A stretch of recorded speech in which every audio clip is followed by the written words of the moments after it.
Hi hello ಎಲ್ಲರೂ ಹೇಗಿದ್ದೀರಾ? Hope ಎಲ್ಲ ಚೆನ್ನಾಗಿದ್ದೀರಾ ಅಂತಿದ್ದೀರಿ. ಇಲ್ಲಿ ನಿನ್ನೆ ಪುರುಷೋತ್ತಮ್ಮಗೆ ಕೋಮಾದಲ್ಲಿದ್ದಾರೆ ಅಂತ ಹೇಳಿ ಅಜಿತ್ ಬಂದ್ ಹೇಳ್ತಿರ್ತಾರೆ. ಇಲ್ಲಿ ಯಾರೋ ಬೇಕು ಅಂತಾನೆ ಆ ಶಾರದಾ ಅವ್ರ ಬಗ್ಗೆ ತಿಳ್ಕೊಬಾರ್ದು ಅಂತ ಹೇಳಿ ಪುರುಷೋತ್ತಮ ಮೇಲೆ ಅಟ್ಯಾಕ್ ಮಾಡಿದ್ದಾರೆ. ಅವ್ರು ಯಾರು ಅಟ್ಯಾಕ್ ಮಾಡಿದಾರೋ ಅವ್ರು ಮಾತ್ರ ನಾನು ಯಾವತ್ತೂ ಬಿಡಲ್ಲ ಅಂತ ಹೇಳ್ತಾರೆ. ಅದಕ್ಕೆ ದೇವಯಾನಿ ಹೇಳ್ತಾರೆ, ಯಾರು ನಮ್ಮ ಮನೆತನದ ಬಗ್ಗೆ ಗೊತ್ತಿರೋರೇ ಇದನ್ನೆಲ್ಲ ಮಾಡ್ತಾ ಇರೋದು. ನಮ್ಮ ಹತ್ರನೇ ನಮ್ಮ ಅಕ್ಕಪಕ್ಕನೇ ಇಟ್ಕೊಂಡು ಹೀಗೆಲ್ಲ ಮಾಡ್ತಾ ಇರ್ಬೋದು. ಅವ್ರಿಗೆ ಸರಿಯಾಗಿ ಬುದ್ಧಿ ಕಲಿಬೇಕು ಅಂತ ಪ್ರೈವೇಟ್ ಡಿಟೆಕ್ಟಿವ್ ಅವ್ರಿಗೆ ಏನಾದ್ರು ಈ ಕಾಂಟ್ರಾಕ್ಟ್ ಕೊಡೋಣವಾ ಹೇಗೋ. ಅವಾಗ ಅಜಿತ್ ದೇವಯಾನಿ ಹತ್ರ ಬಂದು ನಾನ್ ಇರ್ಬೇಕಾದ್ರೆ ಪ್ರೈವೇಟ್ ಡಿಟೆಕ್ಟಿವ್ ಅವರೆಲ್ಲ ಯಾಕೆ? ಅದಕ್ಕೆ ದೇವಯಾನಿ ಬೇಜಾರ್ ಮಾಡ್ಕೊಬೇಡ, ಎರಡ್ ಕಡೆಯಿಂದಾನು ಹುಡ್ಕೋಕ್ ಶುರು ಮಾಡಿದ್ರೆ ಬೇಗ ಕಂಡು ಹಿಡಿಬೋದಲ್ಲ ಅಂತ. What you say? ಅದಕ್ಕೆ ರಾಮ್ ಹೇಳ್ತಾರೆ, ಅಜಿತ್ ಅವರಪ್ಪ ಹೇಳ್ತಾರೆ, ನನಗೆ ನನ್ನ ಮಗನ ಮೇಲೆ ನಂಬಿಕೆ ಇದೆ, ಅವನ ಒಬ್ನೇ ಇದ್ರೆ ಸಾಕು, ಅವನೇ ಎಲ್ಲ ಕಂಡು ಹಿಡಿತಾನೆ ಅಂತ ಹೇಳ್ತಾನೆ. ಅಜಿತ್ ಅದಕ್ಕೆ ಥ್ಯಾಂಕ್ಸ್ ಅಪ್ಪ ಅಂತ ಹೇಳ್ತಾನೆ. ನನ್ ಮೇಲೆ ಅಷ್ಟ್ ನಂಬಿಕೆ ಇಟ್ಟಿದ್ಕೆ ಅಪ್ಪ. ಆದ್ರೆ ಪುರುಷೋತ್ತಮ್ನ ಶೂಟ್ ಮಾಡಿದವ್ರಿಗೆ ಕಾಂಟ್ರಾಕ್ಟ್ ಕೊಟ್ಟವರು ಅವ್ರ ಎಂತ ಭದ್ರ ಹೋಟೆಲ್ ಕುತ್ಕೊಂಡಿದ್ರು ಅಷ್ಟೇ. ಹುಡ್ಕಿ ಅರೆಸ್ಟ್ ಮಾಡ್ತೀನಿ. ನನ್ ಬುಲೆಟ್ ಅವ್ರನ್ನ ಪಕ್ಕ ಹುಡ್ಕೊಂಡು ಹೋಗುತ್ತೆ. ಯಾರ್ ಪುರುಷೋತ್ತಮ್ ಸಾವನ್ನ ಇಷ್ಟ ಪಡ್ತಿದ್ರೋ ಅವ್ರನ್ನ ನಾನು ಆದಷ್ಟು ಬೇಗ ಹುಡ್ಕೊಂಡು ಹೋಗ್ತೀನಿ. ಅದಕ್ಕೆ ಶ್ರವಣ್ ಹೇಳ್ತಾನೆ, ಸರಿ, ಆದ್ರೆ ಶಾರದಾ ಬಗ್ಗೆ ಮನಸ್ವಿನಿ ಬಗ್ಗೆ ಗೊತ್ತಿರೋದೇ ಆ ಪುರುಷೋತ್ತಮ್ಗೆ. ಅದಕ್ಕೆ ಅವ್ನು ಬದುಕಿದಾನ ಅಂತ ಹೇಳಿ ಖುಷಿ ಪಡೋಣ, ಆದ್ರೆ ಅವ್ನ ಎಚ್ಚರ ಆದ್ಮೇಲೆ ಇವತ್ತಲ್ಲ ನಾಳೆ ನಮ್ಗೆ ಆ ವಿಷಯ ಗೊತ್ತಾಗೇ ಆಗುತ್ತೆ. ಅದಕ್ಕೆ ಸಂಗೀತ ಬಂದ್ ಹೇಳ್ತಾರೆ, ಹೌದು ಕಣೋ, ಎಲ್ಲಾರು ಏನ್ ಹೇಳ್ತಾರೋ ಅದನ್ನೇ ಮಾಡಕಣೋ ಅಜಿತ. ಈಗೆಲ್ಲ ಆಸ್ಪತ್ರೆಗೆ ಹೋಗಿರೋರು ಹೋಗಿ ಸ್ನಾನ ಮಾಡ್ಕೊಂಡ್ ಬನ್ನಿ, ಎಲ್ಲ ಒಟ್ಟಿಗೆ ಕೂತ್ಕೊಂಡು ಊಟ ಮಾಡೋಣ. ಅಜಿತ್ ಹಂಗ ಅಂತ ಇದ್ದಂಗೆ ರೂಮ್ಗೆ ಹೋಗ್ತಾನೆ. ಭೂಮಿಗೆ ಸನ್ನೆ ಮಾಡಿ ಒಳಕ್ ಹೋಗ್ತಾನೆ. ಎಲ್ಲ ಒಬ್ರೊಬ್ರೆ ಎದ್ದೋದ್ಮೇಲೆ ಅಶ್ವಿನಿ ಮನಸ್ವಿನಿ ಮತ್ತೆ ಈಗ ಈ ದೇವಯಾನಿ ಇಬ್ರು ರೂಮಿಗೆ ಬಂದು ಹೇಳ್ತಾನೆ, ಅವ್ನ್ ರಾಣ ಅಲ್ಲ, ರಾಣ ಕೋಣ, ಅವನು ಕೋಣ. ಕೊಟ್ಟಿರೋ ಡೀಲ್ ನ ಕರೆಕ್ಟ್ ಆಗಿ ಮುಗ್ಸಕ್ಕಾಗಲ್ಲ, ಬಾಹುಬಲಿ ಬಿಲ್ಡಪ್ ಬೇರೆ ಕೊಡ್ತಾನೆ. ಅದ್ರಲ್ಲಿ ಈ ರಾಣ ಎಕ್ಕಿದ್ದು ಗುರಿ ಮಿಸ್ ಆಗೋದೇ ಇಲ್ಲ ಅಂತಾನ. ಅವನ ಮುಖ, ಅವನೊಂದ್ ಇಲಿನೂ ಸಾಯಿಸಲ್ಲ ಅನ್ಸುತ್ತೆ. ಕೋಮಾದಲ್ಲಿ ಇರೋ ಪೇಷಂಟ್ ನ ಅವನೊಂದ್ ಸಾಯಿಸ್ಲಿಲ್ಲ ಅಂದ್ರೆ ಅವ್ನ್ಗೆ ಯಾವ್ದಾದ್ರು ಫಿಲಮ್ ಅಲ್ಲಿ ವಿಲನ್ ರೋಲ್ ಇದ್ರೆ ಹೋಗಿ ಆಕ್ಟ್ ಮಾಡಕ್ ಹೇಳ್ಬೇಕು. ಇರು, ಅವನಿಗೆ ಫೋನ್ ಮಾಡಿ ಸರಿಯಾಗಿ ಉಗಿತೀನಿ ಅಂತ. ಅದಕ್ಕೆ ಮನಸ್ವಿನಿ ಹೇಳ್ತಾಳೆ, ಉಗಿರಿ. ಅವರು ಹಿಂದೆ ಸರ್ಕೋತಾರೆ, ಅವಾಗ ನಾನು ನೀವು ಕುತ್ಕೊಂಡು ಬಾಯ್ ಬಿಡ್ಕೊಳ್ಳೋಣ. ಅದಕ್ಕೆ ಅಶ್ವಿನಿ ಹೇಳ್ತಾಳೆ, ಎಲ್ಲ ಮ್ಯಾಮ್ ಯಾಕೆ ಹೀಗ್ ಆಡ್ತಾ ಇದ್ದೀರಾ? ಒಂದ್ ಅಟೆಂಪ್ಟ್ ಮಿಸ್ ಆಯ್ತು ಅಂತ ನೀವ್ ಯಾಕೆ ಹೀಗ್ ಆಡ್ತಾ ಇದ್ದೀರಾ? ನೀವು ಆ ಪುರುಷೋತ್ತಮ್ನ ಸಾಯಿಸ್ದೆ ಯಾಕೆ ಬಿಟ್ಟಿದ್ರಿ ಹೇಳಿ? ಹಾಗಾದ್ರೆ ನೀವ್ ಎಲ್ಲಾ ಮಾಡಿರೋ ಪ್ಲಾನ್ ಸಕ್ಸಸ್ ಏನಾ? ನೀವು ಮನಸ್ವಿನ ಯಾರೋ ಡ್ರೈವರ್ ಕೈ ಕೊಟ್ಟೆ ಅಂತ ಹೇಳಿದ್ರೆ, ಇಲ್ಲಿ ನೋಡಿದ್ರೆ ಭೂಮಿ ಅನ್ನೋ ಹೆಸರಲ್ಲಿ ನಿಮ್ಮಳಿಯನ್ನೇ ಮದ್ವೆ ಆಗಿ ಮನೆ ಮುಂದೆ ಎಲ್ಲ ಓಡಾಡ್ತಿದ್ದಾರೆ. ನಿಮ್ಗೆ ಏನ್ ಮಾಡಕ್ಕಾಯ್ತು? ಅಷ್ಟೇ ಅಲ್ಲ, ನೀವೇ ಖುದ್ದಾಗಿ ಅವಳನ್ನ ಮುಗಿಸ್ಬೇಕು ಅಂತ ಭೂಮಿ ಮನೆಗೆ ಹೋಗಿ ಅಜಿತ್ ಕೈಯಲ್ಲಿ ಬುಲೆಟ್ ಏಟ್ ತಿನ್ಕೊಂಡ್ ಬಂದಿದ್ರಿ, ಮರ್ತೋಗ್ಬಿಡ್ತಾ?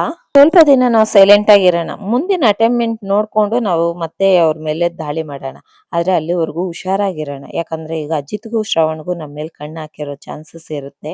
ಅವರಿಬ್ರು ತುಂಬಾ ಅಲರ್ಟ್ ಆಗಿರ್ತಾರೆ ಅಂತ ಹೇಳ್ತಾಳೆ ಮನಸ್ವಿನಿ ದೇವಯಾನಿ ಹತ್ರ ಮಾತಾಡ್ಕೊಂಡು ರೂಮ್ ಹೊರಡಕ್ ನಿಂತಿರ್ತಾಳೆ. ಅವಾಗ ಭೂಮಿ ಚಿಟ್ಕೆ ಹೊಡೆದಿ ಕಳಿತಾಳೆ. ತಿರುಗಿ ನೋಡ್ಬಿಟ್ಟೆ ಮನಸ್ವಿನಿ ಹೇಳ್ತಾಳೆ, ನನ್ನೇ ಚಿಟ್ಕೆ ಹೊಡೆದ್ ಕಳಿಯೋಷ್ಟು ದುರಾಂಕಾರ ಬಂದಿದ್ಯಾ ನಿನ್ಗೆ ಅಂತ.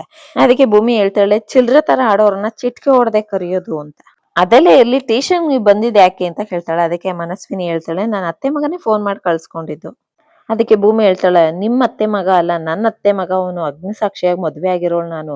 ನನ್ ಮುಂದೆನೆ ಅಜಿತ್ ಕೈ ಹಿಡ್ಕೋತಿಯಲ್ಲ, ನೀನ್ ಹೇಗ್ ಶ್ರವಣ್ ಸಾಹೇಬ್ರು ಮಗಳಾಗಕ್ ಸಾಧ್ಯ?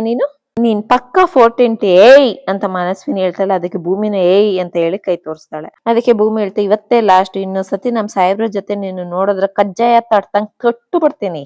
ಅದಕ್ಕೆ ಮನಸ್ವಿನಿ ಅಂತಾಳೆ, ನೀ ಏನ್ ಇಷ್ಟೊಂದು ಓವರ್ ಆಗಿ ಆಡ್ತಿದ್ದೆ? ನಮ್ಮ ಅಪ್ಪನಿಗೆ ಹೇಳಿದ್ರೆ ನಿನಗ್ ಸರಿಯಾಗುತ್ತೆ. ನಿಮ್ಮ ಅಪ್ಪನಿಗೆ ಹೇಳ್ತೀಯಾ? ಇರು, ನೀನ್ ಹೇಳ್ಬೇಡ, ನಾನೇ ಹೇಳ್ತೀನಿ. ಶ್ರವಣ್ ಸಾಹೇಬ್ರೆ ಅಂತ ಇದ್ದಂಗೆ ಮನಸ್ವಿನಿ ಬೇಡ ಅಂತ ತಡ್ತಾಳೆ. ಅವಾಗ ಭೂಮಿ ಹೇಳ್ತಾಳೆ, ನಿನಗೆ ನಿಮ್ಮ ಅಪ್ಪನಿಗೆ ವಿಚಾರ ಗೊತ್ತಾಗೋದು ಇಷ್ಟ ಆಗಲ್ಲ, ಯಾಕಂದ್ರೆ ಶ್ರವಣ್ ಸಾಹೇಬ್ರು ಇದಕ್ಕೆಲ್ಲ ಸಪೋರ್ಟ್ ಮಾಡಲ್ಲ. ಅವಾಗ ಭೂಮಿ ಹೇಳ್ತಾಳೆ, ನೋಡು, ನಂಗ್ ಮನೆ ಒಗ್ಗಟ್ಟನ್ನು ಮುರಿಯೋ ಮನ್ಸಿಲ್ಲ. ನೀನೇ ಅಜಿತ್ ಸಾಹೇಬ್ರಿಂದ ದೂರ ಇದ್ಬಿಡು. ನಾನು ಹೇಳಿದ ಅರ್ಥ ಆಯ್ತಾ ನಿನಗೆ ಅಂತ ಭೂಮಿಕಾ ಜೋರಾಗಿ ಕೇಳ್ತಾಳೆ. ಅವಾಗ ಅಪೇಕ್ಷೆ, ಏನ್ ಅರ್ಥ ಆಗ್ಬೇಕಾಗಿತ್ತು? ಏನ್ ಹೇಳುತ್ತೆ ನೀನು? ಏನ್ ಮನಸ್ವಿನಿ ಈ ಟೀ ಅಂಗಡಿ ಹೇಳಿದ್ದು ಅಂತ ಬರ್ತಾಳೆ ಅಪೇಕ್ಷಾ. ಅದಕ್ಕೆ ಭೂಮಿ ಹೇಳ್ತಾಳೆ, ಏನಿಲ್ಲ, ನಾವಿಬ್ರು ಕಷ್ಟ ಸುಖ ಮಾತಾಡ್ತಿದ್ವಿ ಅಂತ. ಅದಕ್ಕೆ ಮನಸ್ವಿನಿ ಹೇಳ್ತಾಳೆ, ಹೌದು ಅಂತ. ಹಂಗ ಅಂದಾದ್ಮೇಲೆ ಅವಳು ಭೂಮಿ ಹೊರ್ಟೋಗ್ತಾಳೆ. ಅಷ್ಟೊತ್ತಲ್ಲಿ ಅಪೇಕ್ಷೆ ಕೇಳ್ತಾಳೆ, ಏನಾಯ್ತು, ಯಾಕೆ? ಅಜಿತ್ ಮೊನ್ನೆ ಎಲ್ಲ ಬೈದಿದ್ದಾನೆ ಅಂತ, ಇವಳು ಆದ್ರೂ ಇಷ್ಟೊಂದು ಆಡ್ತಿದ್ದಾಳಲ್ಲ ಅಂತ ಅಪೇಕ್ಷೆ ಕೇಳ್ತಾಳೆ. ಅದಕ್ಕೆ ಮನಸ್ವಿನಿ ಹೇಳ್ತಾಳೆ, ಅದೆಲ್ಲ ನಾಟಕ, ಇದೆಲ್ಲ ಅಜಿತ್ ನಮ್ ಮುಂದೆ ನೋಡ್ಲಿ ಅಂತ ಆಡಿರೋದಷ್ಟೇ ಅಂತ. ಅಂದ್ರೆ ನನ್ನನ್ನ ಪೊಲೀಸ್ ಸ್ಟೇಷನ್ ಕಳ್ಸ್ಕೊಳಕ್ಕೆ ಆ ಭೂಮಿನ ನನ್ ಮುಂದೆ ಬೇಕು ಅಂತ ಬೈದಿದಷ್ಟೇ. ನಾನು ಅದು ನಂಬ್ಕೊಂಡು ಪೊಲೀಸ್ ಸ್ಟೇಷನ್ ಹೋಗಿದ್ಕೆ ನನ್ನ ಎಂಕ್ವೈರಿ ಮಾಡಿ ಕಳ್ಸಿದ್ರು ಅಷ್ಟೇ ಅಂತ ಹೇಳ್ತಾಳೆ. ಇರು ಮನಸ್ವಿನಿ, ನಾನು ಹೋಗಿ ಅಜ್ಜಿಗೆ ಹೇಳ್ತೀನಿ ಅಂತ. ಅದಕ್ಕೆ ಮನಸ್ವಿನಿ ಹೇಳ್ತಾಳೆ, ಬೇಡ ಬೇಡ, ನನ್ಗೀಗ ಯಾವಾಗ್ಲೂ ನೀನೇ ಅಲ್ಲ, ಮನಸ್ವಿನಿನೇ ಅಲ್ಲ ಅಂತ ಎಲ್ಲಾರ ಮುಂದೆ ಹೇಳಿ ಹೇಳಿ ಆಮೇಲೆ ಅಜ್ಜಿನೂ ನಾನು ಮನಸ್ವಿನಿ ಅಲ್ಲ ಅಂತ ಅನ್ಕೊಂಡ್ರೆ ಬೇಜಾರಾಗುತ್ತೆ. ಹಾಗಾಗಿ ಏನು ಹೇಳ್ಬೇಡ ಅಪ್ಪು ಅಂತಾರೆ. ಆಯ್ತು ಬಿಡು, ಸತ್ವಾಗ್ಲೂ ನಾನು ಇನ್ಮೇಲೆ ಹೇಳಲ್ಲ ಅಂತ ಹೇಳ್ತಾಳೆ. ಮನೆಯವರೆಲ್ಲ ಶ್ರವಣು ಮತ್ತೆಗ ರಾಮ್ದು ಫಾದರ್ಸ್ ಡೇ ಸೆಲೆಬ್ರೇಷನ್ ಮಾಡ್ತಾರೆ. ಅವಾಗ ಅಜಿತ್ ಅವ್ರ ಅಪ್ಪನ್ಗೆ ಒಂದು ವಾಚ್ ಕೊಡ್ತಾರೆ. ವಾವ್, ಇದು ಕಾಸ್ಟ್ಲಿ ಅಷ್ಟು ತುಂಬಾ ಚೆನ್ನಾಗಿದೆ ಅಂತ ಹೇಳ್ತಾರೆ. ನೀವು ನನಗೆ ಟೈಮ್ ಸೆನ್ಸ್ ಅಂದ್ರೆ ಏನು ಅಂತ ಹೇಳ್ಕೊಟ್ಟಿದ್ ನೀವೇನೆ. ಚಿಕ್ಕ ವಯಸ್ಸಿಂದ ನೀವು ಇವತ್ತು ನಾನು ಏನಾರು ಮಾಡಿದೀನಿ ಅಂದ್ರೆ ಚಿಕ್ಕ ವಯಸ್ಸಿಂದ ನೀವು ನನಗೆ ಹೇಳ್ಕೊಡ್ತಿದ್ರ ಶಿಸ್ತೇ ಕಾರಣ ಅಪ್ಪ. ಅಜಿತ್ ಹೇಳ್ತಾನೆ, ಅಪ್ಪ ನಿಮ್ಗೆ ನೆನ್ಪಿದ್ಯಾ, ನೀವ್ ಹಾಕೋತಾ ಇದ್ದಿದ್ದು ಮುಂಚೆ ವಾಚು ನಾನು ನಿಮ್ಮಂಗ ಆಗ್ಬೇಕು ಅಂತ ಹಳೆ ವಾಚನ್ನ ಹಾಕೋತಿದ್ದೆ. ಅದೇ ನನ್ ಪುಟ್ಟ ಕೈಗೆ ಅದು ಆಗ್ತಾನೆ ಇಲ್ಲ, ಬಿದ್ದಿ ಬಿದ್ದಿ ಹೋಗೋದು. ಆದ್ರೂ ನಾನು ಅದು ನಮ್ಮ ಅಪ್ಪಂದು ಅನ್ನೋ ಸೆಂಟಿಮೆಂಟ್ ಅಲ್ಲಿ ನಾನು ಹಾಕೋತಾನೆ ತಿರುಗ್ತಿದ್ದೆ. ಅಪ್ಪ ನೆನ್ಪಿದ್ಯಾ ನಿಮ್ಗೆ, ನಿಮ್ ಬಟ್ಟೆನ ದೊಡ್ಡ ಶರ್ಟ್ ನಾನು ಹಾಕೋತಿದ್ದೆ, ಅದ್ರಲ್ಲಿ ನಾನು ಮುಳುಗೆ ಹೋಗ್ತಾ ಇದ್ದೆ. ಬಟ್ ಅವಾಗ ನಾನು ಹಾಕೊಂಡಾಗ ಅದನ್ನು ಫೀಲ್ ಮಾಡ್ತಿದ್ದೆ, ನಾನೊಬ್ಬ ಸೂಪರ್ ಮ್ಯಾನು ಅಂತ.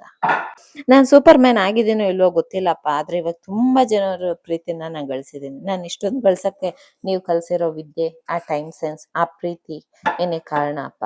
ಅದಕ್ಕೆ ಅಪ್ಪ ಈ ಖುಷಿಗೋಸ್ಕರ ನಿಮ್ಗೆ ಇದೊಂದು ಗಿಫ್ಟ್ ಅಂತ. ಅದಕ್ಕೆ ರಾಮ್ ತುಂಬಾ ಭಾವುಕರಾಗಿ, ಥ್ಯಾಂಕ್ ಯು ಮಗ್ನೆ, ನಂಗೆ ತುಂಬಾ ಇಷ್ಟ ಆಯ್ತು, ಥ್ಯಾಂಕ್ ಯು ಸೋ ಮಚ್. ಮಕ್ಳು ಕೊಡೋ ಚಿಕ್ಕ ಚಿಕ್ಕ ಗಿಫ್ಟ್ ತುಂಬಾ ಬೆಲೆ ಬಾಳುತ್ತೆ ಕಣು. ವಿಶ್ ಮಾಡ್ತಾನೆ, happy father day, it's great father ಅಂತ. ನೀನು ಯಾವಾಗ್ಲೂ ಅಷ್ಟೇ ಮಗ್ನೆ, ನನ್ನ ಹೆಮ್ಮೆ ಆಗೋ ತರನೇ ನಡ್ಕೊಂಡಿದ್ಯಾ, ಆದ್ರೆ ಒಂದ್ ವಿಚಾರನ ಬಿಟ್ಟು. ಅಪೇಕ್ಷೆನೂ ಅವಾಗ, ಅಪ್ಪ ನನ್ ಕಡೆಯಿಂದ ಈ ಗಿಫ್ಟ್ ತುಂಬಾ ಸ್ಮಾಲ್ ಗಿಫ್ಟ್ ಅಪ್ಪ ಅಂತ. ಅದಕ್ಕೆ ರಾಮ್ ಹೇಳ್ತಾನೆ, ಮಕ್ಳು ಕೊಡೋದು ತುಂಬಾ ಚಿಕ್ಕ ಗಿಫ್ಟ್ ಅನ್ಸಲ್ಲ ಮಗ್ಳೆ, ಅದು ಯಾವಾಗ್ಲೂ ದೊಡ್ಡದಾಗೇ ಇರುತ್ತೆ ಅಂತ. ಅದಕ್ಕೆ ಅಪೇಕ್ಷೆ ಹ್ಯಾಪಿ ಫಾದರ್ಸ್ ಡೇ ಅಂತ ಹೇಳಿ ರಾಮ್ನ ಗಟ್ಟಿಗೆ ತಪ್ಕೊಂಡು ಪಪ್ಪಿ ಕೊಡ್ತಾಳೆ. ಆವಾಗ ಇಲ್ಲಿ ಶ್ರವಣ್ಗೆ ಅಶ್ವಿನಿ ಬಂದು ಅವಳು ಹ್ಯಾಪಿ ಫಾದರ್ಸ್ ಡೇ ಅಂತ ಒಂದು ಗಿಫ್ಟ್ ಕೊಡ್ತಾಳೆ. ಅಲ್ಲೂ ಶ್ರವಣ್ ಅಶ್ವಿನಿನ ತಪ್ಕೊಂಡು ಒಂದು ಮುತ್ತಿಡ್ತಾರೆ. ಆದ್ರೆ ಭೂಮಿಗೆ ಅವ್ರಿಗೊಂದು ಖರ್ಚಿಫ್ ಕೊಡ್ಬೇಕು ಅಂತ ಗಿಫ್ಟ್ ಆಗಿ ತಂದಿರ್ತಾಳೆ. ಆದ್ರೆ ಕೊಟ್ರೆ ಇಸ್ಕೋತಾರೋ ಇಲ್ವೋ ಅನ್ನೋ ಭಯಕ್ಕೆ, ಸಾಹೇಬ್ರೆ, ದೊಡ್ಡ ಸಾಹೇಬ್ರೆ, ನಿಮ್ಮ ಮನೆ ಮೇಲೆ ಏನೋ ಇದೆ ನೋಡಿ ಅಂತ ಹೇಳ್ತಾರೆ. ಹೌದಾ, ಏನಿದೆ ಅಂತ ಒರ್ಸ್ಕೋಕ್ ಶುರು ಮಾಡ್ತಾರೆ. ಆದ್ರೆ ಅಲ್ಲಿ ಏನು ಇರಲ್ಲ, ಖರ್ಚಿಫ್ ತಗೊಳ್ಳಿ ಅಂತ ಹೇಳಿ ಕೊಡ್ತಾಳೆ.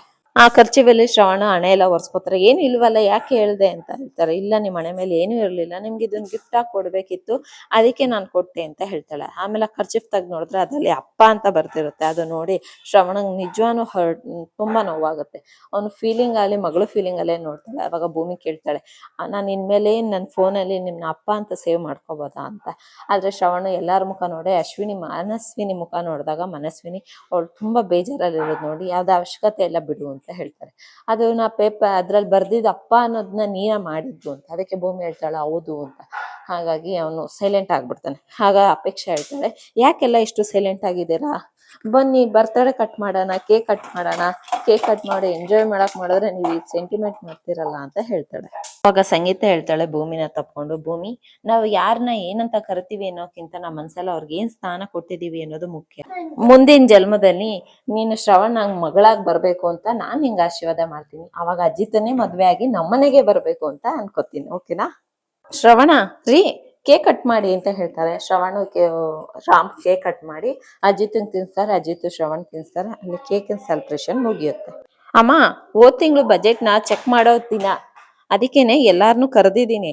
ನೀವು ಭೂಮಿನ ಕರಿಬೇಡಿ ಅಂತ ಹೇಳಿದ್ರ, ಆದ್ರೆ ಅವಳು ಮದ್ವೆ ಆಗಿ ಬಂದು 3 ತಿಂಗಳಾಯ್ತು. ಅವಳನ್ನ ಕರಿದೇ ಇರಕ್ ಆಗ್ಲಿಲ್ಲ. ಹಾಗಾಗಿ ಈ ಸತಿ ಅವಳನ್ನ ಕರೆದ್ಬಿಟ್ಟಿದ್ದೀನಮ್ಮ.